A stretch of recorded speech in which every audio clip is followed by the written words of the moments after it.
haciendo este programa vía Skype para comentar la actualidad nacional, internacional, la historia y la cultura en Sin Restricciones, el espacio de la radio hoy para ustedes. Ya saben, estimados amigos, estamos haciendo el programa en forma extraordinaria, no de la radio, debido a las restricciones que hay con la movilización. Esperamos que esto se regularice pronto, pero bueno, mientras tanto, ustedes pueden opinar al WhatsApp de la radio, que es el 569-8728-9606. 8728-9606. Jorge, bueno, una semana no muy distinta a la que vivimos la semana pasada, con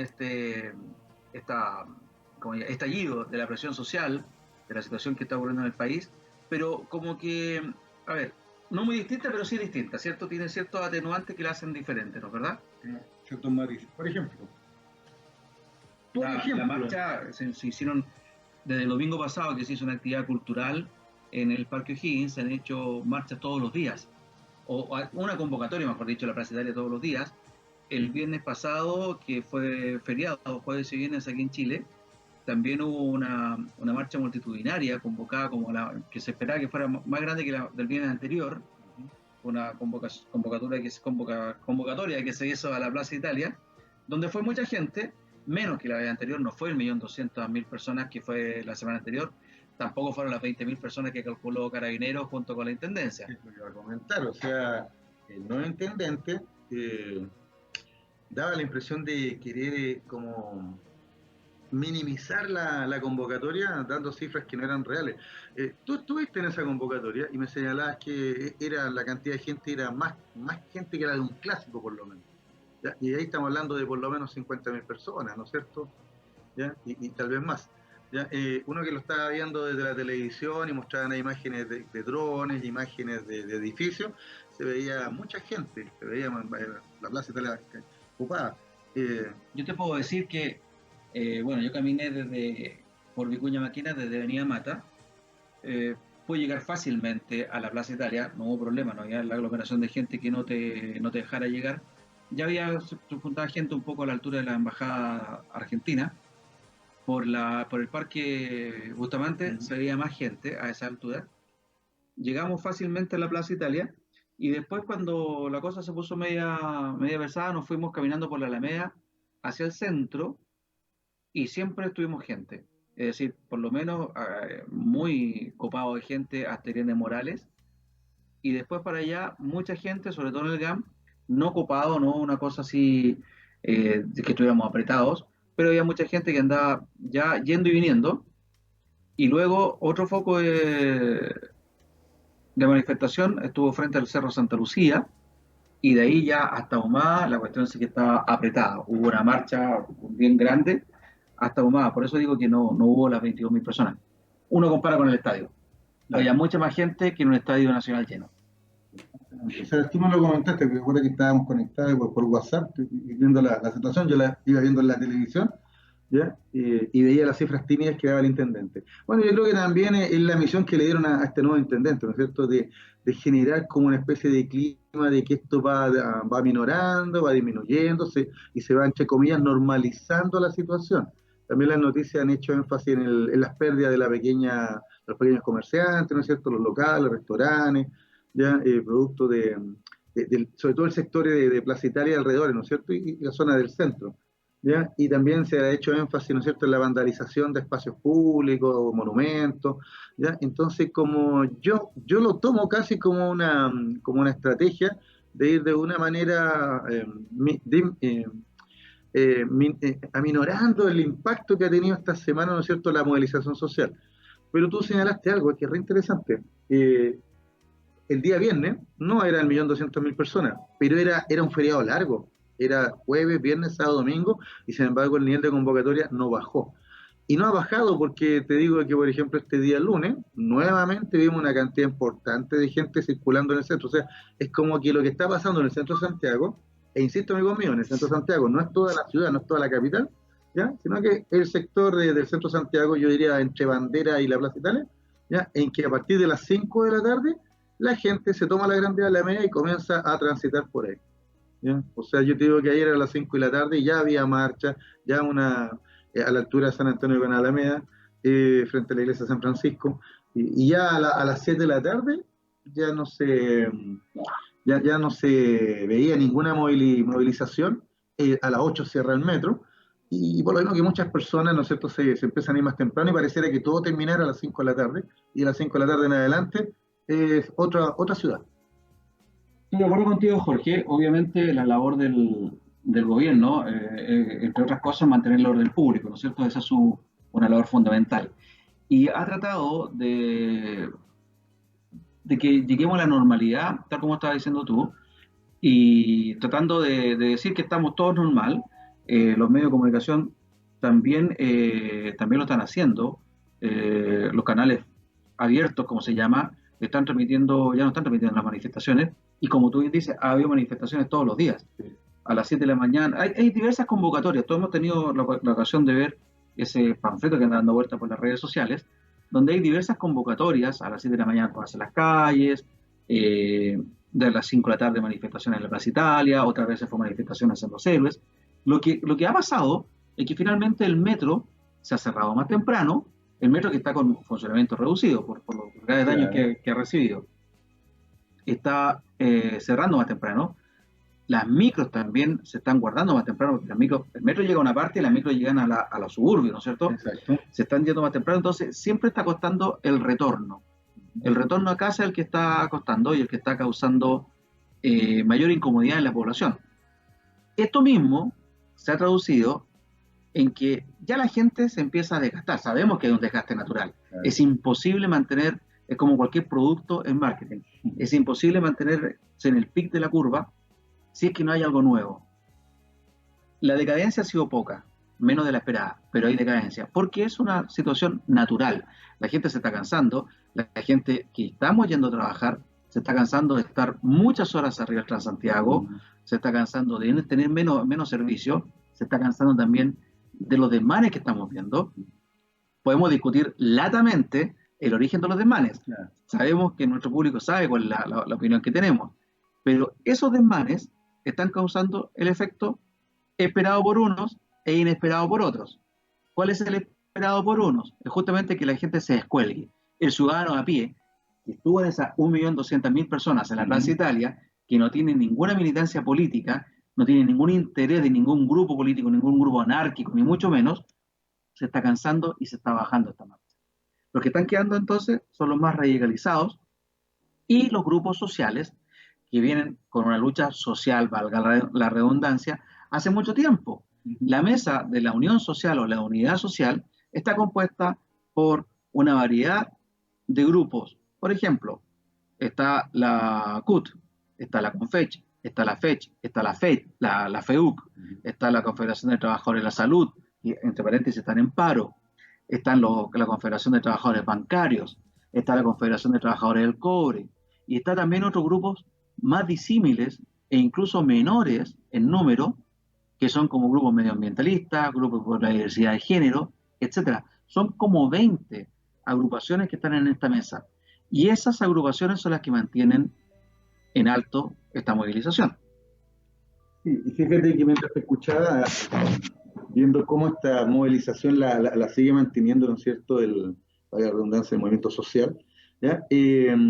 Vemos que el gobierno sigue con sordera, sigue con ceguera, y sigue con tardanza en reaccionar, y seguimos con declaraciones que derechamente atentan contra la verdad.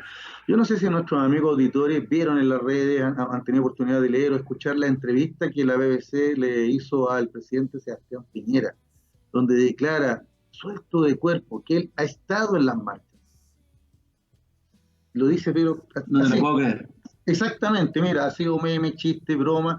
Ya, por ejemplo, vivo ahí una de Clinic, voy a mencionar la página, pone ahí, dice, y por supuesto que ha estado presente en todas las marchas, en los carteles con los gritos y las consignas, ¿no es cierto? Y las caricaturas, ¿ya? Pero en la práctica yo encuentro que eso ya no es un carepalismo, es un desparpajo. También vemos cómo los ministros salen a denunciar la violencia cuando le afecta, por ejemplo, a un par de carabineras que, por supuesto, solidarizamos con ellas, porque ya el ataque con bomba molotov es brutal, es criminal, ¿ya? Pero al mismo tiempo vemos la ausencia de esos mismos ministros, ¿ya?, en otros ataques. Por ejemplo, ¿dónde está la ministra de la Mujer? ¿Ya? ¿ya? En el caso de violación de derechos humanos, incluso de niñas menores de edad, antes de venirme escuché que en el Liceo 7 Carabinero ingresó y disparó con balines a alumnas de 13 y 14 años. Entonces, si vamos a condenar la violencia como siempre la exige a diario la autoridad de gobierno y el presidente, le pone mucho énfasis que tratando de marcar la diferencia, hay que condenar la violencia, bueno, condenemos toda la violencia, no solo los grupos anárquicos o los desadaptados de siempre, ¿ya? Sino que también la violencia que se viene ejerciendo desde el mismo Estado. ¿Ya? Y dentro de todo, fíjate que yo encuentro igual hay algo positivo, aunque la violencia nunca tiene nada positivo. Lo positivo es que estemos hablando de los derechos humanos, ¿no? Que nuevamente los derechos humanos se estén tomando, ¿no es cierto?, la discusión. Ya es uno de los aspectos positivos. Tanto así que la solidaridad mundial es tremenda y hemos visto cómo nuestro país incluso han llegado visitas ilustres, que tal vez han pasado un poco desapercibidas, ¿ya? Pero digámoslo, en estos minutos se encuentra en Chile, creo que todavía se encuentra en Chile, Rigoberta Menchú, ¿ya? Líder indígena guatemalteca y ganó el Premio Nobel de la Paz en 1992. Ella tiene actualmente 60 años, ¿ya? Y sigue la lucha del derecho humano. ¿Te fijas? O sea, la situación que se está dando, el gobierno exige claridad. Bueno, nosotros le exigimos al gobierno que sea más claro entonces en esas denuncias y en esas cosas y no se aproveche de todo esto. Lo del presidente Piñera lo señalé como casi una anécdota, porque para mí también me pareció increíble. Pero en la práctica, esa frase y la otra que me hizo sentido fue la que dijo el presidente en esta misma entrevista, de que él va a gobernar hasta el final. ¿Ya? Lo cual, desde el punto de vista constitucional, me parece muy bien, porque por algo ganó una elección y democráticamente hablando, todavía le quedan 2 años más. Pero gobernar, ¿ya? También significa, ¿ya? Llevar a cabo lo que la gente realmente está pidiendo y la gente se está organizando para ello. Luis Miguel, tú me querías señalar algo. Como dice Miguel, nuestro radio control, a Ujú. lo mejor fue a las marchas a protestar contra su grupo de gobierno, porque esto había sido alucinante. El gobierno se sumó a la marcha del 1.200.000 personas, ahora está presente en todas las marchas, o sea, es una cosa muy propia de lo que ocurre con nuestro presidente. Yo soy del lado republicano, ¿eh? Yo creo que el presidente no debe renunciar, creo que la acusación constitucional, en mi forma de pensar, no tiene sentido ni tampoco tiene futuro. Sí hay que ser crítico del gobierno, y el uso mañido de la violencia en contra de carabineros también está creando, así mira, fíjate tú, como hablaba antes, que el uso de la violencia está creando un efecto negativo porque está descolgando a la gente.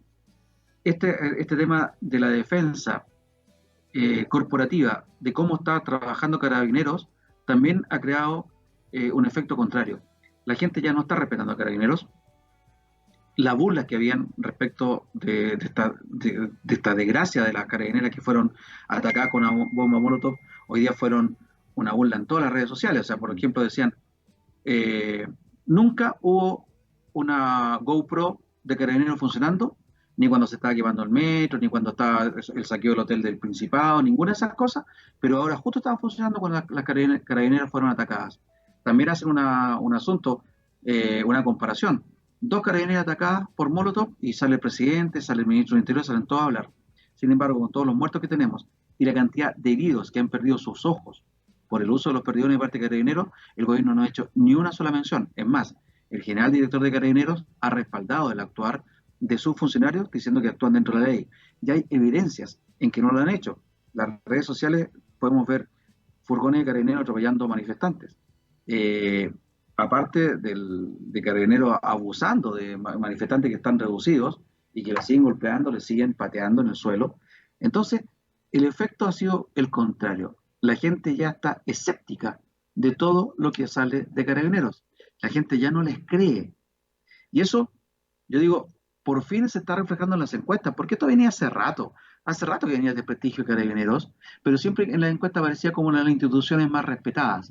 Pero ya del tema del Paco Gay, que va en 30.000 millones de pesos el desfalco que hay en carabineros, 30.000 millones de pesos, no olvidemos nunca esa cifra, ya desde entonces la gente le ha perdido el respeto. Y nosotros aquí decíamos, el carabinero de la tropa no tiene nada que ver con ese desfalco. El carabinero de tropa está aumentando en corrupción, es cierto, pero todavía seguía siendo una policía más o menos pulcra, aumentando los niveles de corrupción.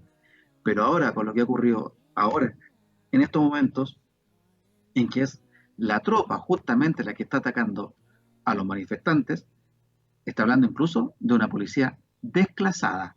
Esa es la frase que yo he escuchado que ha sido la más dura, que a lo mejor para ellos no tiene nada que ver, pero la más dura, porque como dijiste tú, atacaron el Liceo 7, un liceo municipal, donde estudian las hijas de sus semejantes. Están atacando manifestantes que pueden ser vecinos de ellos. Entonces, están produciendo, el gobierno, con esta tosudez, está produciendo un quiebre en el país.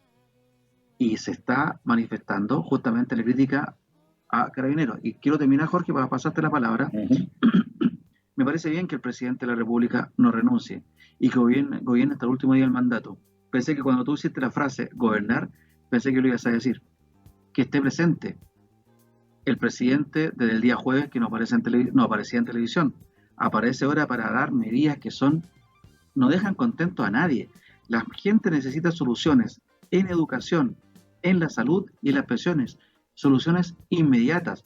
¿Para qué llamó a los políticos de oposición que le hicieron un planteamiento de 7 puntos, si no hasta el momento no ha recogido ni uno solo de los 7? ¿Qué hace con eso? Termina justificando a la otra oposición, al Frente Amplio, por ejemplo, o al Partido Comunista, que no se reúnen con el gobierno porque saben que no hay avances. Claro, fíjese que hay una expresión que anda circulando, ¿no es cierto?, en las redes, en las noticias, a lo mejor nuestros amigos auditores la han escuchado, que es el gatopardismo. ¿Ya? Vamos a adelantar un poquito la efeméride, ¿no es cierto?, la parte histórica, y vamos a comentar que el gatopardismo viene de una novela. Hay una novela que se llama El gato pardo y que trata precisamente de la historia de Italia de finales del siglo XIX, ¿ya? Y la expresión se ocupa generalmente para señalar de que cuando se busca cambiar algo, para en realidad no cambiar nada, ¿ya? Entonces ahí adquiere sentido lo que ha hecho el gobierno, ¿ya? Aunque ya no está Chadwick, sigue Uvilla en la subsecretaría. Y uno sin leer mucho entre líneas o mirando bajo el agua, no hay que mirar bajo el agua para darse cuenta que la línea, digamos, del gobierno continúa. Esperar que se desgaste el movimiento, que darle más énfasis a la parte de la violencia, para que la gente se intimide, ¿no es cierto? Y mostrar agendas sociales como que son súper novedosas y que ahora sí vamos a salir adelante con esta agenda social, pero cuando tú revisas, es el mismo programa que se trata de apurar al Congreso. Se le tira la pelota al Congreso, mira, apruébeme esto al tiro porque es la agenda social, o sea, le cambiaron el nombre nomás. Las reformas que están haciendo, por ejemplo, entrando al área chica, la reforma tributaria. Hay el tema de que se va, no me acuerdo cuál es la palabra que están usando, la palabra técnica que están usando, pero el tema es que se le está descontando impuestos a los más ricos, a los sectores más poderosos, al 1% de la población que tiene más riqueza. La integración. Y sin embargo, en la reforma que está promoviendo el gobierno y que quiere apurarla, justamente se le quita eso, y es lo contrario que quiere la gente. La gente quiere que el rico pague más y el pobre pague menos. Eso es lo que se está pidiendo, pero el gobierno está haciendo una propuesta y está chantajeando al político ya ante la opinión pública, diciendo exactamente lo contrario. Lo mismo pasa con el asunto de la rebaja al metro, la congelación del metro, de los precios del metro. Lo subieron en precio nocturno. Los 30 pesos se mantiene el aumento en el precio nocturno. Y además, se congela el aumento, pero en enero va a haber un aumento de precio en el metro. Claro, no. Entonces es una salida fácil, como un juego de piernas que había en el boxeo. Claro, o sea, a eso nos referimos con el gatopardismo. O sea, se cambiaron las caras, ¿no es cierto? Se cambiaron algunos ministros, y más que cambio en realidad se hizo un enroque, ¿ya? Y se presentó las mismas medidas y el mismo programa que ya tenían, lo presentan como algo novedoso, así como tú lo acabas de decir, ¿no es cierto? Son las medidas de este nuevo pacto social, ¿ya? Y le tiran la pelota al Congreso. Y otras demandas que son, pero claves, ¿no es cierto?, en este estallido social, ¿ya? Como por ejemplo la demanda de una nueva constitución, ¿ya? Y cómo alcanzar la asamblea, etcétera. Mira, hay por lo menos 4 formas de llegar a la nueva constitución. El gobierno la minimiza como diciendo, es que eso no es parte de la agenda social, eso puede esperar. Cuando en la práctica es evidente que es la misma constitución la que le amarra las manos al Estado chileno para poder llevar a cabo reformas profundas en lo social, en lo económico, en lo educacional. ¿Por qué? Porque se mantiene con la constitución actual el concepto de Estado subsidiario. Y mientras el Estado sea subsidiario y los privados puedan hacer lo que ellos quieran, no hay paquete de reformas que aguanten. O sea, esto sí que es cosmético. La gente ya empieza a opinar, ¿sí? Boris Retamal me dice, los carabineros no le pueden pedir, por favor, son puros mocosos de 15 y 17 años, delincuentes, que quieren todo gratis. Esos son los que hacen daño, roban y destrozan. Boris es de Concepción. Claro. Sí, hay por supuesto que hay lumpen. Ese es el lumpen que está metido, claro, que le hace mucho daño a esta manifestación. Y que si queremos seguir manifestando, tenemos que pararlo de alguna manera. Pero ayer me llamaba la atención. Y estoy de acuerdo con Boris, los carabineros realmente con el delincuente no le pueden pedir por favor, No, estoy de sí, acuerdo. porque el Pero lo delincuente que, rompe la ley, entonces tú le vas a decir cumpla con la ley. pero Por definición rompe una la cosa ley. que el carabinero tiene que cumplir con las reglas que Ujú. le da la ley, pero otra cosa también es que tiene que estar presente contra el delincuente. Claro. Aquí Carabineros se ha lanzado contra los manifestantes. Exactamente. Ayer, por ejemplo, se estaba nuevamente saqueando el Hotel Principado de Asturias, que hay Cerca en de. Bustamante, Claro. ¿no es cierto? Que fue el que se quemó días atrás. Ujú. Cuando se quemó días atrás, el dueño dijo que el gerente de operaciones, que estaba viviendo 4 días ahí cuidando el hotel, había ido 3 veces a hablar con Carabineros, porque ya le habían amenazado que en una hora le saqueaban el hotel, y Carabineros no quiso ir. Ayer lo transmitieron por televisión, porque la televisión, curiosamente, no transmite la manifestación, pero sí transmite los desmanes, y estaban nuevamente saqueando ese hotel, y Carabineros, que estaba a media cuadra tirando agua a los manifestantes, pocos manifestantes que habían, Claro. no se acercó en ningún instante a proteger ese hotel. Entonces, eso es lo que yo estoy de acuerdo con Boris, tú también estás de acuerdo con Boris, que el carabinero con el delincuente no le pide por favor, pero lo que le estamos pidiendo al carabinero es que esté protegiendo los lugares donde están siendo atacados inocentes. Y en ese momento, Carabinero sospechosamente no ha estado. Lo mismo pasó cuando se, entre comillas, se saqueó, y después se desmintió, el café literario que queda en Bustamante. Ujú. Se dijo que habían saqueado el café. Mentira, habían sido finalmente los vecinos los que se habían metido a rescatar los libros. Eso es la crítica a Carabineros. Están muy activos frente a manifestantes, están muy activos. Hay una cuestión que está dando vuelta, atropellando a un tipo que iba cruzando la calle, Fue ayer, precisamente. Claro. pero no están donde las papas queman, como literalmente se dice. Bueno, mira, dos ejemplos más nomás apoyar el comentario que hace Boris. Efectivamente, ¿ya? Cuando se habla de condenar la violencia, decimos condenar la violencia en todo ámbito. ¿Ya? No solamente vamos a condenar la violencia de los desadaptados de siempre, los inadaptados, el lumpen, los delincuentes organizados, incluso que se coluden, aprovechando la situación que se está dando. Los narcos que estaban haciendo los saqueos. Por ejemplo, o sea, claro, esos autos de alta gama, que aquí en Santiago y en provincias también, en regiones también, andaban haciendo saqueos. ¿Cómo lo explicas tú, Jorge? Autos de alta gama, autos de 20 millones de pesos que andaban haciendo saqueos. Mira, hay algunas noticias incluso que han dado vuelta por ahí, pero que están como dicen los jóvenes, han pasado piola, ya donde Carabineros incluso ha dado de baja a un par de funcionarios que se habían coordinado con narcos para robar, por ejemplo. También funcionarios del ejército, pasó en Antofagasta, esto, si no me acuerdo, en donde también habían, claro, mientras tuvo el estado de emergencia, aprovecharon, se coordinaban, porque efectivamente a río revuelto ganancia de pescadores. Mira, pero esos son delincuentes, o sea, esa no es que esa violencia sea esa toda ahora, sino que esa es la delincuencia de siempre, lo que aprovecha esta situación, ¿te fijas? Y eso lo condenamos.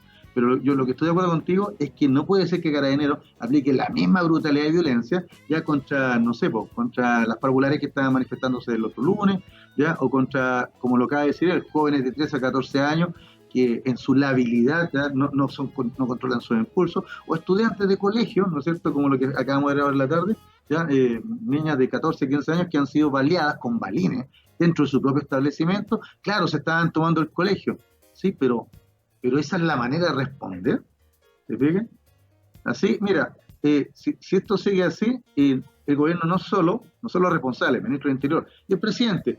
Yo, igual que tú, no estoy de acuerdo en una acusación constitucional contra el presidente ahora, ¿ya? Ahora, porque para eso está el ministro del Interior, que es jefe de gabinete.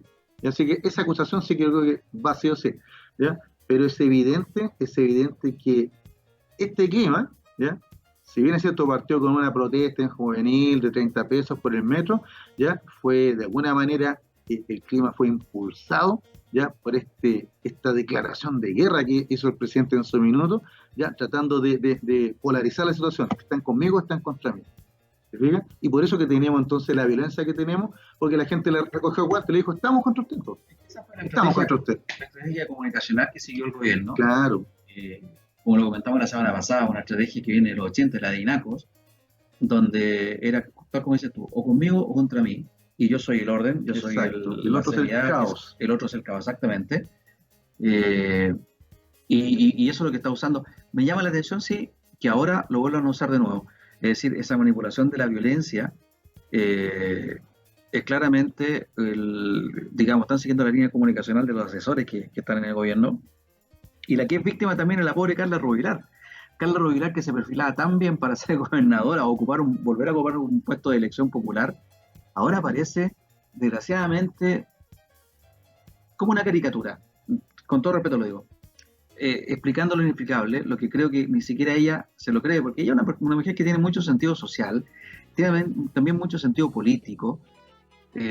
Fue una de las más progresistas que estaba en la derecha, en su momento se salió junto con Lili Pérez, con el diputado Ibáñez, qué sé yo, y ahora se ve atada de manos. Yo creo que ella es una de las víctimas con un alto costo político en todo esto, ya que tiene que dar la cara por cuestiones que, insisto, ni siquiera ella comparte.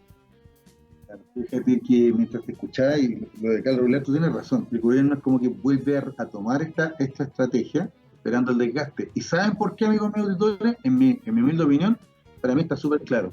Ya la ciudadanía se manifestó y la ciudadanía sigue movilizándose. No estoy hablando del lumpen, estos delincuentes, no, estoy hablando de la ciudadanía, tú, yo, los que se reúnen en los cabildos. O sea, esto se ha ido organizando, la gente va a cabildo, ya, no sé si tuviste el fin de semana en el Estadio Monumental, se reunieron los colocolinos, por ejemplo, creando cabildos ciudadanos, en varios lugares se organizan. Yo el otro día venía en la locomoción y venía escuchando a un joven, sí, un jovencito como de 15 años, con su celular, pero no se da acuerdo, ya, acerca del cabildo que estaban organizando en su comuna, se dirigía hacia un sector sur de la capital.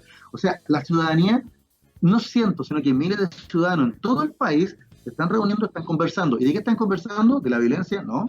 ¿Ya? ¿Del programa social del gobierno? No. ¿Sabes de lo que están conversando? Ya, de un nuevo pacto social que se llama Constitución Política. Y todos están hablando ya de una constitución para el 2020. Muy interesante, entonces el gobierno lo que hace es como... Déjalo eso es más importante. Déjalo más rato. Lo dejamos anunciado al otro bloque. Porque es interesante saber por qué tiene que haber una nueva constitución. ¿Por qué es necesaria una asamblea constituyente?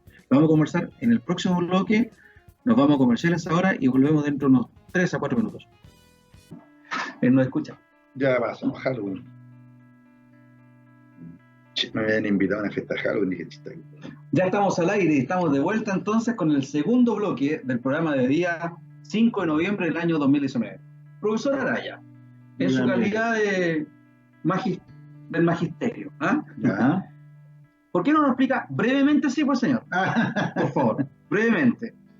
¿Por qué para todos estos cambios es necesario cambiar la Constitución? Mucha gente dice, no, es una cuestión política. De hecho, la derecha se opone, la UDI, para variar, se opone a cambiar la Constitución. ¿Por qué cree usted que es necesario cambiarla? Mira, súper breve y conciso. ¿Ya? La Constitución de 1980, ¿ya?, establece un Estado subsidiario. ¿Qué es el principio de subsidiariedad? Ese principio dice que el Estado no tiene que meterse en nada y tiene que dejar a los privados tomar todas las decisiones, y que solamente en aquellos ámbitos o aspectos que el mundo privado no considere o que no puede invertir, ahí el Estado podría meterse. O sea, en el fondo es minimizar el rol del Estado, ya dejarlo pero al mínimo y dejar el libre emprendimiento. ¿Ya? La doctrina se basa evidentemente en el neoliberalismo, en el sentido de que hay que dar plena libertad, ¿ya?, para que las personas, mira, como me lo explicó una vez un amigo común, ¿no?, me dijo, aquí no se trata de darle el pescado a la gente, se trata de enseñarle a pescar. ¿Se fija? Entonces, para que todos sean emprendedores y tengan la libertad plena, y el Estado solamente garantice un marco de orden, ¿no es cierto?, ¿ya?, y que esto pueda entonces fluir libremente. Ya, pero ahí el Estado entonces queda amarrado de mano, ¿no es cierto?, de pie de mano en determinados aspectos, porque los que van a tomar las decisiones van a ser los privados, o mejor dicho, en el fondo va a ser el mercado. ¿Fíjate? Ya, esos son los llamados grupos medios en la Constitución del 80.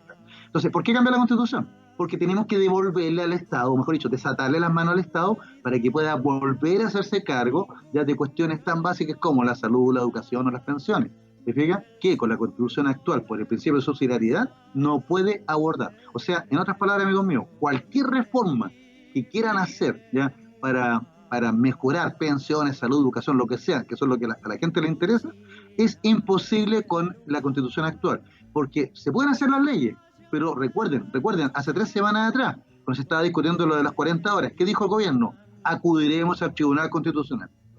O sea, esa es la cortapisa. Entonces, la Constitución del 80 ya no da el ancho. Recordemos que fue una Constitución hecha en dictadura, fue una Constitución hecha que tiene un sesgo muy autoritario, es muy difícil de reformar, ¿ya?, y que, insisto, deja al Estado amarradito de pies y manos con este principio de subsidiariedad que le impide entonces tener iniciativa en muchos aspectos, y la iniciativa la tienen los grupos medios, es decir, los privados. Para profundizar un poco, Jorge, díganos. La Constitución cuando se... ¿cómo se dice? Cuando se entró en vigencia, ¿ya?, tenía 3 superintendencias reguladoras. Lo que, como tú bien dices, lo que no quiere el sector político que gestó esta constitución es un Estado regulador, que el Estado sea pequeño y que se meta lo menos posible. Actualmente llevan como en 8 o 9 superintendencias y los ciudadanos saben muy bien lo necesario que haya una superintendencia que regule el funcionamiento de ciertos servicios. La superintendencia de ISAPRE, la superintendencia de FP, lo de los servicios de salud, etcétera, etcétera. Entonces, lo que quiere este sector político, que digámoslo de una vez, la constitución política no emanó de una asamblea constituyente que el pueblo le dio esas atribuciones. La constitución política emanó de las comisiones constitucionales, constituyentes, como se llamaba, que fueron dirigidas por los 4 miembros de la Junta de Gobierno. Cada miembro de la Junta de Gobierno tenía a cargo ciertas comisiones de salud, de económica, etcétera, etcétera, y ellos, junto con juristas, obviamente de derecha, presentaron un proyecto de constitución, se aprobó este proyecto de constitución y se sometió al plebiscito para que el pueblo, entre comillas, lo aprobara o no. Lo aprobó el pueblo con una mayoría abismante propia de cualquier dictadura. O sea, si nos reímos de las votaciones que hay en Corea del Norte, o Venezuela, o mejor aún, de las votaciones que hay en Cuba, digámoslo, que la votación que hubo en el año 80 para la Constitución fue una cuestión para la risa. Fue aprobada con un 90 y tantos %, si no me equivoco, o 80 y tantos %. Vamos a buscar el dato. Cerca del 90%. Pero es una cuestión casi absoluta. Pero bueno, lo que quiere entonces un Estado pequeño, ya dijimos que había muy pocas superintendencias, por ejemplo, pero aparte de eso, cada vez que se ha intentado hacer alguna reforma que vaya en mejora de las condiciones que estamos viendo actualmente, ya sea en salud, ya sea en educación, por ejemplo, con la reforma de educación para la admisión justa, hubo diputados y senadores de la UDI y de la derecha, porque en esto estuvo Alberto Espina en algunos momentos, Andrés Salaman, Evelyn Matei, Jaime Berolio, etcétera, que para oponerse decían vamos a ir al Tribunal Constitucional. Es decir, usan la Constitución justamente como una traba para ir a la reforma que la gente quiere y que a lo mejor no nos tendrían en este momento protestando en las calles. Por eso es necesario cambiar la Constitución, para que, primero, emane de un acuerdo de la ciudadanía. Un nuevo pacto social. Por supuesto, y que sea más democrático, por ejemplo, se someta a un plebiscito democrático, informado. Recordemos que en ese momento, para el sí y para el no de la Constitución específicamente, Eduardo Frei Montalva, en un recordado discurso que hizo en el Teatro Caupolicán, que fue la única ceremonia política que fue autorizada, él se queja de que los medios propagandísticos no le dieron la misma oportunidad a los partidarios del no que a los partidarios del sí. Y por último también, para recuperar un Estado más fuerte que tenga, sí, injerencia en la defensa de la ciudadanía. Mira, ya que señalaste el concepto de Estado, para que nuestros amigos auditores, ya no voy a seguir con el rol de profesor, digamos que el Estado, ¿qué función tiene? El Estado tiene como función alcanzar el bien común, o sea, propender al bien común. O sea, que tú, yo, que todas las personas que vivimos en este país, ¿no es cierto?, en esta república, ya podamos alcanzar nuestros fines. Para eso el Estado tiene un fin objetivo y tiene un fin subjetivo. El fin objetivo del Estado, ¿no es cierto?, es el bien común, entendido como orden, paz y seguridad. ¿Ya? De acuerdo a eso no se estaría logrando en estos minutos. Pero el fin subjetivo es la doctrina o ideología que subyace en este Estado para alcanzar ese bienestar, ese orden, paz y seguridad. Y yo siempre pongo el mismo ejemplo. Por ejemplo, en la época del nazismo, con Hitler en Alemania, ya, claro, los nazis decían, nosotros como Estado nazi vamos a buscar el orden, la paz y la seguridad. Pero, de acuerdo a su ideología, subjetivamente, ¿qué hacían? Buscaban y exterminaban a los opositores, judíos, socialdemócratas, testigos de Jehová, gitanos, lo que fuera, ¿te fijas? Entonces, acá está pasando lo mismo. Acá tenemos un Estado subsidiario en donde el Estado, de la Constitución de 1980, dice, nosotros propendemos por el orden, la paz y la seguridad, ¿no es cierto? Ese es el bien común, ¿ya? Pero, ¿cómo lo propende? ¿Ya? A través de los grupos medios, es decir, los privados, ¿te fijas? ¿Ya? Y entonces el Estado queda nuevamente amarrado y no puede ir más allá. ¿Te fijas? ¿Por qué? Porque esto está cautivado, está amarrado, ¿no es cierto?, a una concepción neoliberal, no solo de la economía, sino que de la sociedad misma, ¿te fijas? Y al estar amarrado a este neoliberalismo, ¿ya?, el ser humano, tú, yo, los que nos están escuchando, pasamos a segundo plano. Y si se han dado cuenta, siempre nos reducen a cifras, a indicadores, y siempre nos hablan de la falacia del crecimiento, el crecimiento infinito, ¿no es cierto?, y progresivo, que nos va a llevar al chorreo y al desarrollo, cuando crecimiento y desarrollo no son sinónimos en este caso. ¿Te fijas? Así que por eso, amigos míos, ¿ya? Por eso que la mayoría de la gente, lo estoy viendo en una encuesta que hizo la Universidad de Chile, tengo aquí el dato, ¿ya? El Núcleo Milenio de Desarrollo Social, junto con el Centro de Microdatos del Departamento de Economía de la Casa de Bello, de la Universidad de Chile, ¿ya? Hizo una encuesta y dio los siguientes datos. Esa encuesta arroja que un 85,8% apoya el actual movimiento social. Cuando hablamos de movimiento social, estamos hablando de la gente que marcha, ¿no es cierto?, en orden, pacíficamente, ya que se manifiesta, ya que lo hace con arte, con cultura, con música, y no los violentistas de siempre, no los inadaptados de siempre. ¿Ya? Un 80,3% está de acuerdo en avanzar una nueva constitución. O sea, no es que se le ocurrió a mí o a Heraldo Muñoz o a algún político en particular, no. O sea, es una demanda ciudadana. ¿Ya? Y por supuesto el apoyo más transversal a las reformas, básicamente en 3 ámbitos: pensiones, salud y educación. O sea, ahí no hay duda. ¿Ya? Podemos seguir señalando otros datitos, pero los conceptos que dice esta encuesta que más se repiten son desigualdad y justicia. Yo escuché también en la entrevista a la ABC algo que no podía dejar pasar, Miguel. El presidente dijo que había estado presente en las marchas. Primera mentira. Seguimos con esa forma de política. La otra mentira que dijo es que Chile no era uno de los países más desiguales del mundo, que no estamos entre los más desiguales del mundo. Mira, no tengo el dato acá, no alcancé a buscarlo, pero yo te digo que Chile, ¿no? Claro, Chile se encuentra entre los 14 países más desiguales del mundo. Ya, si eso lo reducimos a 10, 3 son de América Latina y 7 de África. Y los de América Latina son Brasil, México y Chile. Y el que tiene el índice más alto es Chile. Entonces, ¿cómo el presidente, con qué cara de palismo, o de ignorante probablemente, viene y le dice con todo desparpajo a la periodista de BBC que la entrevista, de que Chile no es un país desigual, no somos de los más desiguales del mundo? Cuando hay indicadores de la Naciones Unidas, del Programa para el Desarrollo, ¿ya? Y otros organismos y ONG que señalan que Chile está entre los 10 más desiguales y el número 1 en América Latina. Claro, muchos dicen, pero Chile es el país que tiene menos pobreza de América Latina. Ya es el que eliminó la pobreza entre 1990 y el 2010. Bajamos la pobreza 20 puntos, de 30% llegamos al 8%, ¿te ves? ¿Ya? Mira, Jorge, pero la pobreza se bajó, pero la desigualdad se mantuvo. Pues. Jorge, como también tenemos que... Le pedimos a la gente que opine a través de WhatsApp. Juan Carlos Herrera. ¿Qué nos dice don Juan Carlos? Que siempre está ahí escuchándonos. Se lo agradece, se lo agradece. Está saliendo de la oficina en Miraflores con Agustinas. Ajá. Y que hay grupos que están provocando carabineros que están estacionados ahí. Uh-huh. Y él considera que a lo mejor Carla Rubilar, que no lo ha hecho bien, dice él, tomó esto de la vocería de gobierno como un ascenso en su carrera política y también como una lealtad hacia el presidente. Interesante, más lo segundo, yo creo. Interesante punto de vista. También lo había tomado como un ascenso, porque el intendente a vocera... Pero es que iba a ser gobernadora, pues era la candidata que tenía. Pero a lo mejor aquí lo ve también ella como... Primero como una lealtad al gobierno, al presidente más que todo, pero también lo ve como a lo mejor un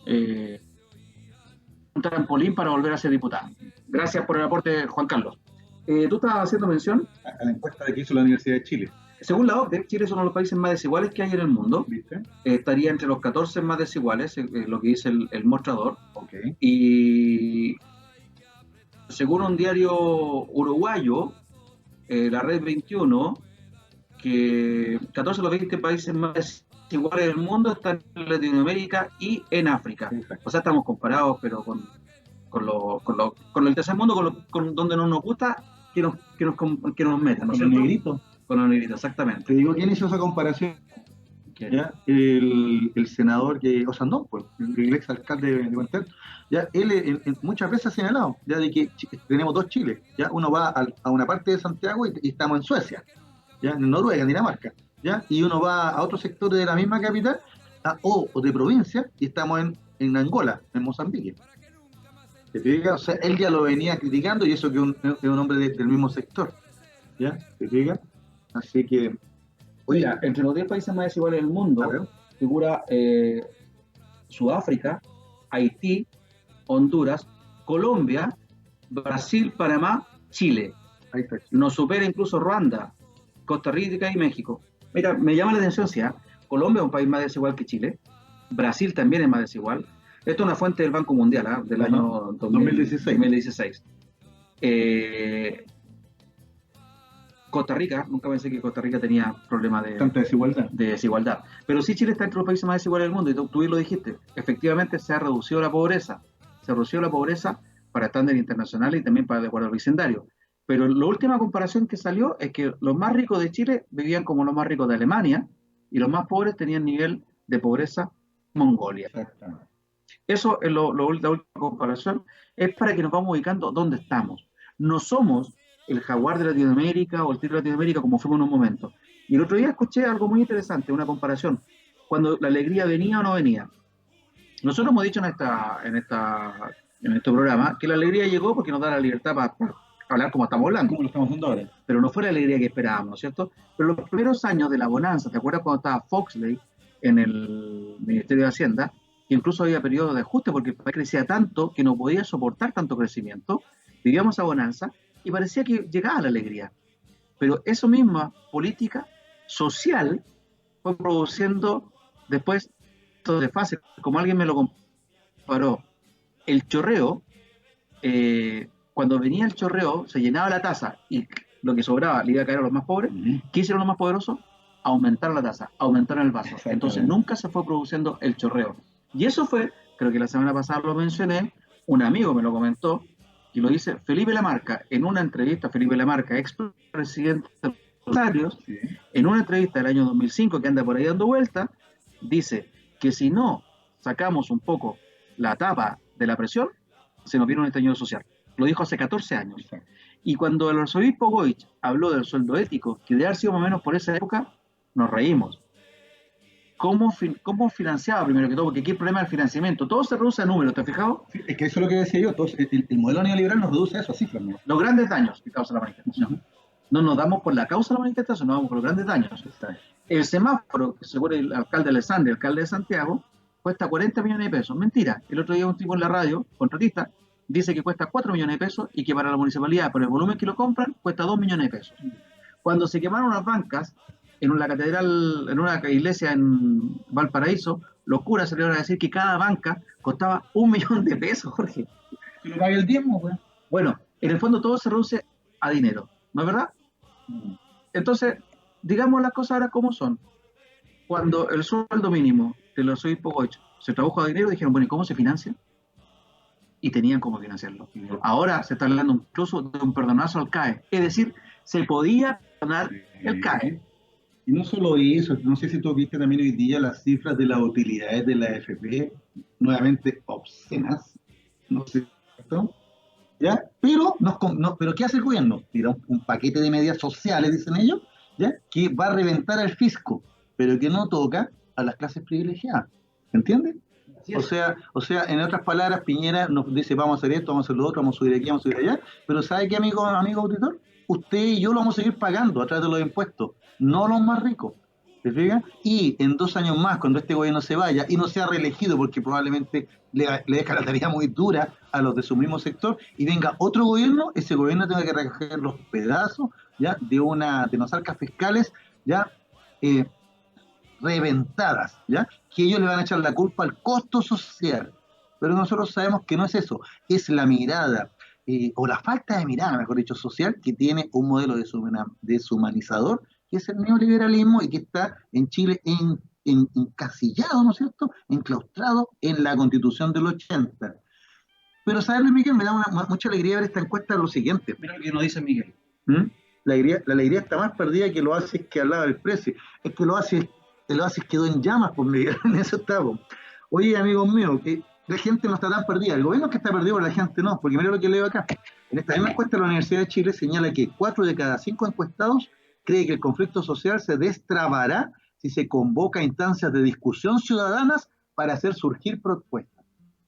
El ciudadano que nosotros siempre hemos reclamado, ¿te fijas? O sea, no podemos esperar a la iglesia, a los militares, al carabinero, al gobierno, a los políticos, a los partidos, al Papa, a Dios. No, usted, señor ciudadano, tú y yo, somos los que tenemos el modo de destrabar. Cuando se dice Chile despertó, se refiere a eso. Nosotros aquí nos quejamos en que no éramos como los argentinos, que los argentinos le subieron un poco el pasaje. Son más gritones.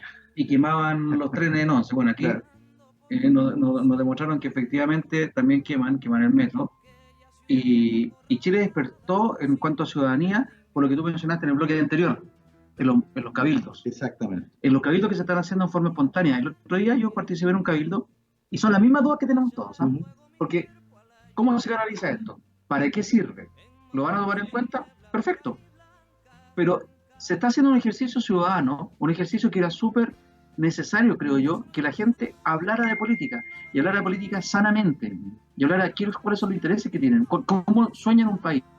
Se hizo durante el gobierno de Chile, están esos archivos guardados, en alguna parte están guardados, se pueden desclasificar si quiere el gobierno, si realmente quiere avanzar, pero ahora también estos cabildos que se están haciendo, insisto, en forma espontánea, autoconvocados, también pueden emitir informes que el gobierno los va a tener a su disposición.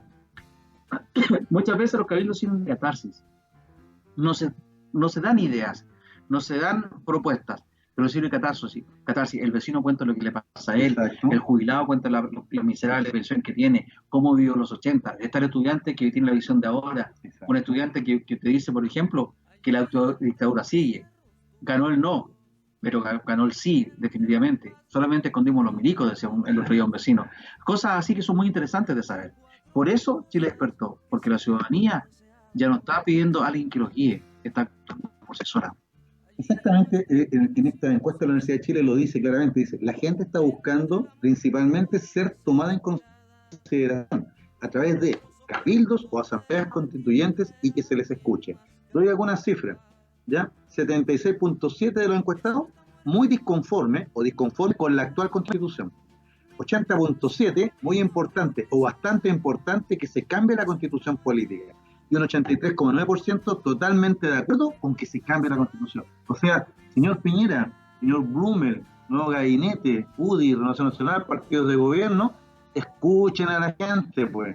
O sea, está más claro. Eso cuando dicen que la constitución no, ese tema es importante, sino que lo importante es lo social, esto es lo importante. Lo más terrible es cuando estos políticos, de uno y de otro lado, que salen después de estar conversando en el Palacio de Gobierno, salen diciendo, mira, a la gente lo que le interesa es esto, claro. A la gente no le interesa esto otro. Bueno, acá está lo que le interesa a la gente. No se han dado cuenta que la gente salió a la calle justamente porque los políticos de uno y de otro lado no los representan. Entonces, ¿cómo pueden ser tan cara de palo de decir lo que la gente quiere, lo que la gente le interesa? ¿Cómo pueden todavía arrogarse esa atribución que claramente no la tienen? Y es la atribución de qué es lo prioritario y qué no es prioritario. Oye, se lo están gritando en las calles. ¿Cuál es la prioridad? Pero ellos insisten con su gato pardismo y vuelvo a ocupar la expresión. Es decir, nos ofrecen algo, para un dulce, para que dejemos de lloriquear, pero para que mantengamos todo sin cambiar. Yo sinceramente creo, mira, aquí Juan Carlos también me dice, es verdad, Juan Carlos Herrera, es verdad que hay desigualdad, injusticia y muchas cosas más, pero la forma de avanzar es uniéndonos e informándonos, sin miedo, sin violencia, y es tiempo de levantar la cabeza. Claramente, lo que te quería decir, yo sinceramente, yo me pongo en el papel del gobierno. El gobierno no va a cambiar un ápice de su plan, de su programa de gobierno. Y no lo va a hacer porque hay, tú bien lo dijiste antes, hay una ideología de por medio. Por más que haya hecho un enroque, o incluso hubiera hecho un cambio de gabinete, que no lo hizo, como tú bien dijiste, que hizo un enroque, exacto, iba a ser gente de la misma ideología. Y a ellos lo que les interesa es como, dijeron, si un gobierno va a querer salir de, cuando entregue el gobierno al siguiente presidente, va a querer entregar menos metros cuadrados en Chile, cediéndole terreno a Bolivia. Yo no creo que un gobierno de derecha vaya a querer entregar a su sucesor otro sistema. Va a querer reafirmar el neoliberalismo, lo va a defender a ultranza. A lo mejor lo hacen matices, pero en el fondo vamos a seguir siendo neoliberales. Y ahí está el tema de fondo. Yo creo que con este gobierno vamos a tener un catacordismo, como tú bien dices, que va a ser, yo estoy de acuerdo con la gente, qué sé yo, pero en el fondo, detrás, y sinceramente, no va a haber ningún cambio. Creo yo. Bueno, es que, claro, desde el gobierno ningún cambio, pero el cambio ya fue. Y el cambio lo estamos viendo en el ciudadano de a pie, como nos gusta decir, ¿no es cierto? Que sale a las calles, no digo que sale, sino que sale a las calles, sale en familia, es transversal, porque esto no es de una clase social u otra, no es de una generación u otra. Por ejemplo, por ahí un rector de una universidad como que ninguneó a los jóvenes diciendo que eran demasiado lábiles, ¿no es cierto? Y que salieron un poco menos a manifestar porque están con la adrenalina alta, ¿ya? Es que no, pues esto no es de adrenalina, ¿ya? Sino que esto realmente es un movimiento ciudadano, como muchas otras veces lo hemos visto en la historia. Ya, esto la semana pasada lo estuvimos comentando, como para el año 24-25, ¿no es cierto? También se trató de hacer una asamblea constituyente y el presidente Alessandri ya no la consideró. Ya, las veces que la ciudadanía se organiza, sale a las calles y quiere conseguir cambios, Gabriel Salazar lo ha puesto en su historia, ¿no es cierto? Siempre lo está documentado. O ha sido brutalmente reprimida, ¿ya? O ha sido ignorada. ¿Te fijas? ¿Ya? Y yo creo que la gente de ahora, esta generación, ¿ya? No quiere ni lo uno ni lo otro. Gracias a Dios, masacre no hubo. Y espero que no haya. Esa violencia torpe que vemos, ¿no es cierto?, de algunos fanáticos, ¿ya? O la violencia estatal, ¿no es cierto?, a partir de carabineros con la represión, ¿ya? Es algo que tenemos que rechazar todos. ¿Ya? Pero por otra parte, hay que seguir, hay que, mire, como dicen, como gritan por ahí, aguante, aguante ciudadano, aguante chileno, porque hay cabildo, hay asamblea y la gente le gusta, aunque se habla de sus propios problemas, pero la gente se dio cuenta que ese es el modo. Gabriel Salazar ha dicho, y con esto nos vamos a la tanda, A la pausa. Gabriel Salazar ha señalado que si esto no es revolución, díganme qué es entonces. Y te pregunto, profesor de historia, ¿ha habido alguna revolución pacífica? Creo que no. De hecho, esta manifestación ha sido, desgraciadamente, mira lo que voy a decir, y me hago responsable de lo que digo, para los volúmenes de violación de derechos humanos, para los volúmenes de muertos que han habido, ha sido para la cantidad de gente que anda en la calle. Y toda revolución es violenta. Y sin violencia, desgraciadamente, la historia nos señala, no han habido cambios. Es así. Tiene que haber sacrificios de uno u otro lado. Desgraciadamente es así, perdón lo duro, pero que alguien me lo desmienta. ¿Nos vamos a la pausa, Jorge? Bueno, ¿Con qué viene usted? Su bloque. Con un movimiento ciudadano que terminó con un muro y reunificó un país. Ya hay una comparación de eso. Vamos a la tanda comercial y volvemos dentro de 3 o 4 minutitos. Aparte que le hicieron para eso. Sí, pues tiempo por cambio. Es Claro. como GT, pues. Claro, ellos cuando estaban en Polonia. Listo, estamos al aire. Nos pillaron conversando de música, justamente. De música. Estamos al aire en el tercer bloque, tercer y final bloque tradicional del profesor Jorge Araya, donde hace mención a algunas efemérides históricas, pero estamos, para que sepan, estábamos hablando de música, de la música de fondo que van a empezar a escuchar, que tiene relación también con la efeméride que está contando el profesor, que es contemporánea, que tiene que ver la efeméride. ¿Cuál es, Jorge? Vamos a hablar de la caída de un muro, el muro de Berlín. Amigos míos, en unos días más, el 9, Muy interesante, vale. el 9 de noviembre se van a cumplir 30 años de la caída del muro de Berlín. Puedes creerlo, Luis Miguel. Para mí es como que hubiera sido hace un par de años atrás nomás. Lo tengo tan presente. ¿Ya? Fue uno de los momentos que la televisión, ¿no? En ese tiempo todavía no teníamos internet en esas cosas. ¿Ya? Hace 30 años atrás, por lo menos yo no. Y solo por la televisión podíamos ver cómo se estaban generando vientos de cambio, ¿ya? En la capital de la Alemania democrática en ese tiempo, la Alemania comunista. ¿Ya?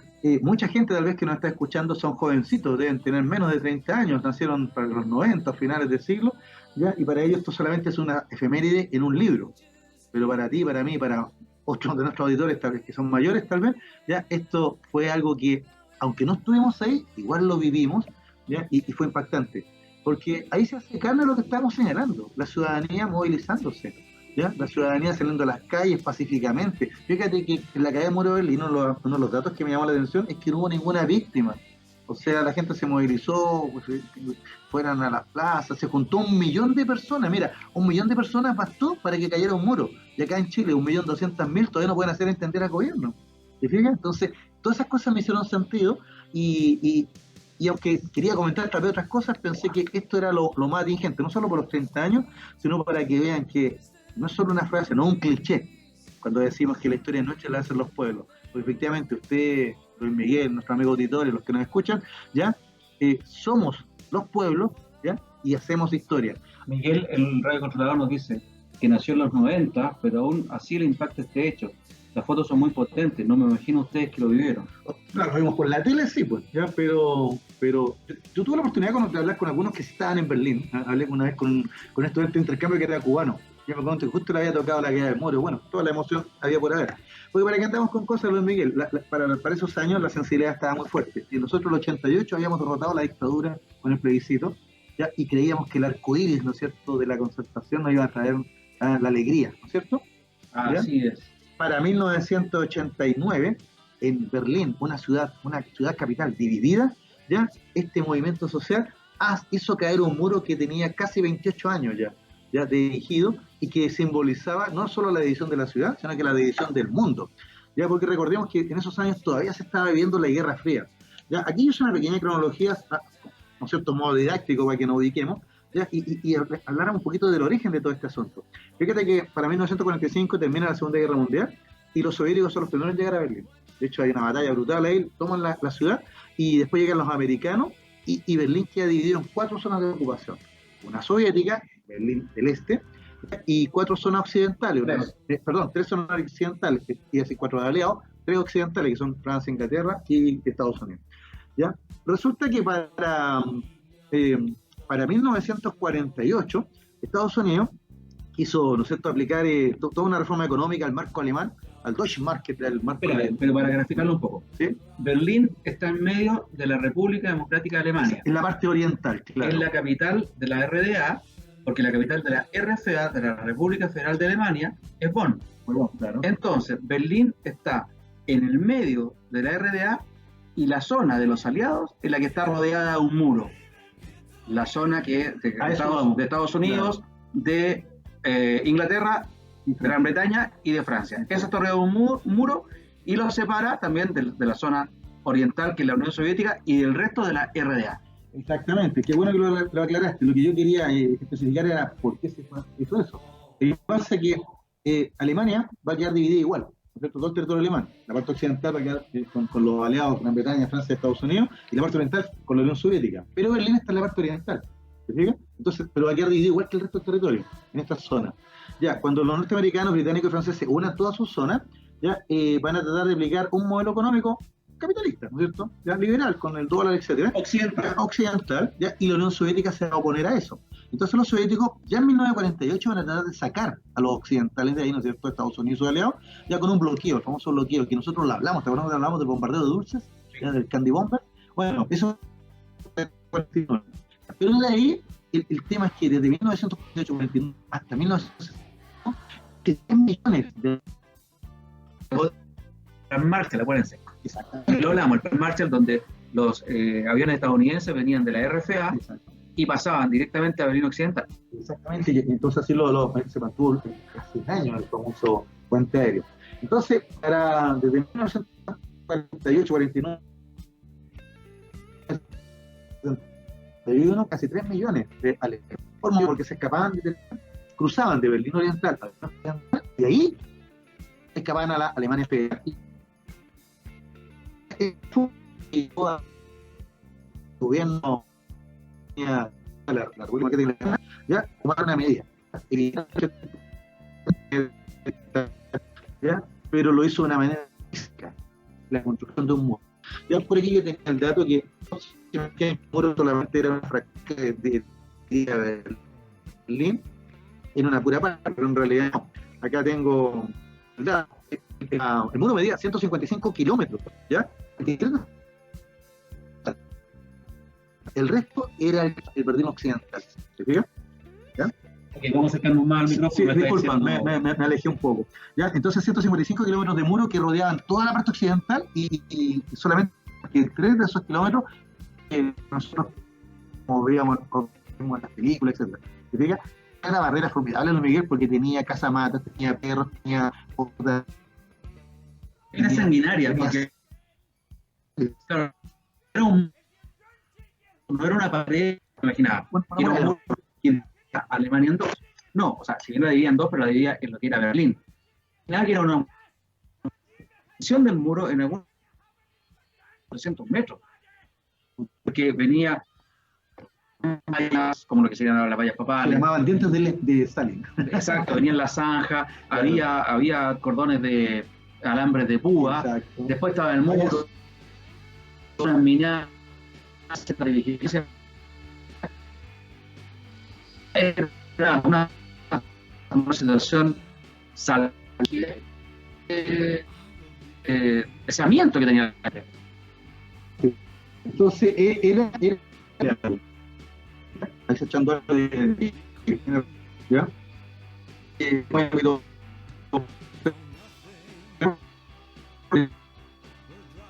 el sonido tampoco ya se vamos a terminar esta historia, ¿ya? ¿Ya? Y el año 63 claro, ser un Berlín ¿cierto? El pacto de Varsovia que apoyaba a la Alemania democrática, la comunista, ya, por la construcción de este muro que entonces sí, ya está de división del mundo en esta Guerra Fría. ¿Ya? Esa misma después, pero el 12 de junio, Ronald Reagan y la política de Mikhail Gorbachev, el muro. El muro era el símbolo. Pero eso eran los años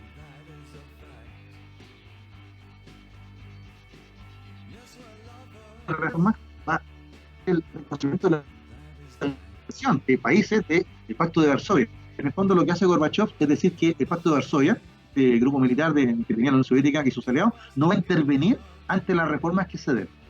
Y ese antes de eso me gustaría decir que la RDA, la República Democrática Alemana, era el modelo exitoso del socialismo. Claro. Económicamente hablando, ellos se quisieron comparar, obviamente, con el éxito de la República Federal Alemana. O sea, la Alemania que conocemos actualmente, que es una potencia, viene de la RFA. Y la RDA, obviamente, se quería, como digo, comparar el éxito económico con la RDA. Se suponía que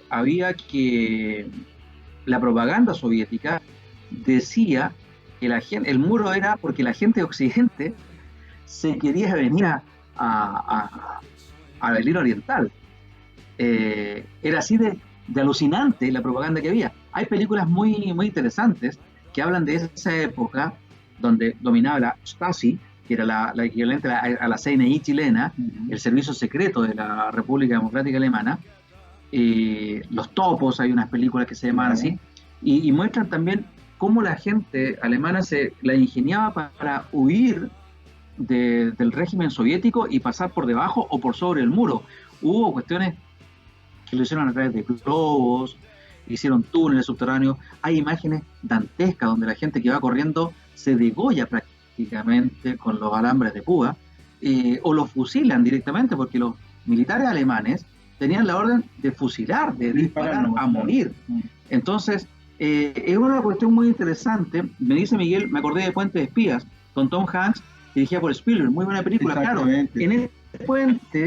en ese puente donde se juntaba el socialismo con el capitalismo y donde se canjeaban los espías.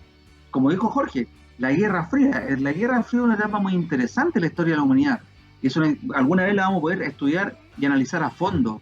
Todavía estamos muy cerca como para hacerlo. Pero lo que les quería decir, la RDA era el modelo exitoso. De hecho, fíjese en los Juegos Olímpicos, en el medallero de los Juegos Olímpicos, la RDA en algún momento incluso alcanzó los primeros lugares superando a la RFA. ¿Pero cómo lo hizo? Con el uso abusivo de drogas.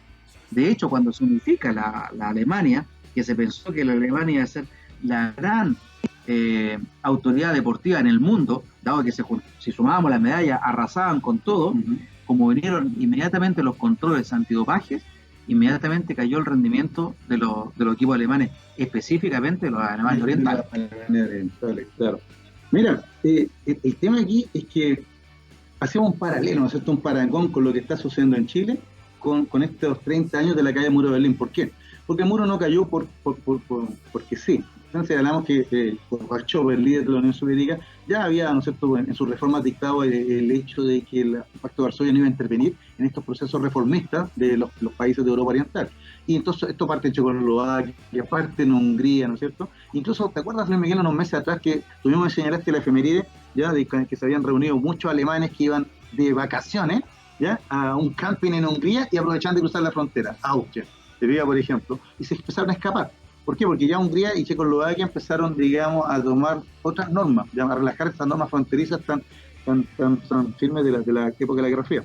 Entonces, este movimiento social empieza a tomar fuerza en distintas ciudades de Alemania, Leipzig y otras más, donde se hacen grandes marchas que son brutalmente reprimidas, ¿ya? por don Erich Honecker, ¿no? Un hombre que nos suena a los chilenos porque él terminó sus días acá después, acá en Chile, ¿ya? Pero cuando ya Honecker vio que no podía parar esto y ve que no tenía el respaldo de Gorbachev y el Pacto de Varsovia, renuncia. ¿Ya? Y ese es el momento clave, porque entonces en Berlín, ¿ya?, se hace el 4 de noviembre una tremenda manifestación en la Alexanderplatz, ¿ya?, una plaza importante. ¿Ya? Ahí donde yo hablaba del 1.000.000 de personas, ¿ya?, en esa plaza, el 4 de noviembre.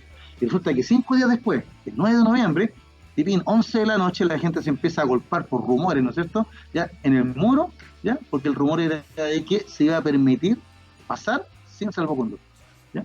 Y los guardias que estaban ahí, cuando vieron instrucciones, y además dijeron: ¿qué hacemos? Se está golpeando a toda esta gente. Les disparamos, los reprimimos, ¿qué hacemos con ellos? Y la orden le dice: no, se hizo un decreto nuevo, a partir de ahora pueden pasar. Y las imágenes son ya históricas, ¿no es cierto? Champaña, abrazos, gente empezó a derribar el muro, etcétera. Un par de artistas se dieron cuenta de lo importante que trataron de preservar un tramo de muro que todavía existe y está ahora con pintura alusiva. Incluso hace pocos días salieron unos niñitos pintando cerca de las protestas en Chile, en ese mismo muro. En ese momento yo comentaba, ¿sí? Jorge, yo comentaba a un amigo en ese momento, yo no hubiera derribado el muro. Hubiera dejado como el homenaje a lo que no debe ser el mundo. Lo hubiera dejado justamente para eso. Porque bueno, espontáneamente la gente empezó a derribarlo, empezaron a darse trozos del muro. También, pues recuerdo. Y eso, bueno, en esa ocasión después, a los pocos días, se hizo también un concierto. Ahí estuvo The Wall, estaba ahí tocando The Wall. Pero lo importante también era destacar en que la gente, definitivamente el muro, los gente de Alemania Oriental, se convencieron lo que sospechaban, que el muro era para que ellos no escaparan al mundo libre, porque, digámoslo, podríamos estar contra el neoliberalismo, etcétera, pero el capitalismo era el mundo libre versus la atrocidad que estaban viviendo en realidad bajo el régimen totalitario comunista.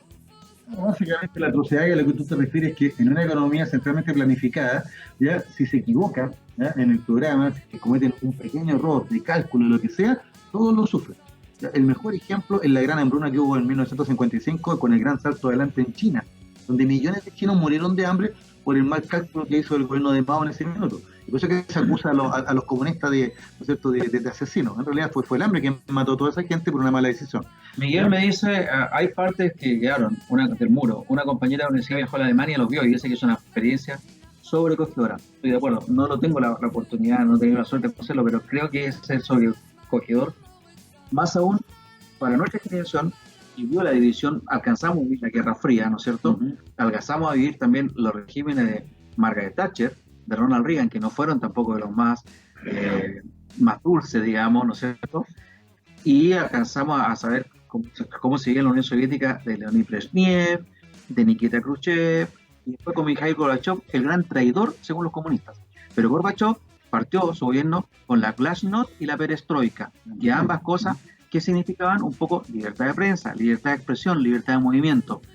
Cosa que en la teoría el comunismo o el socialismo la debieran salvaguardar, pero que en la práctica la limitaban.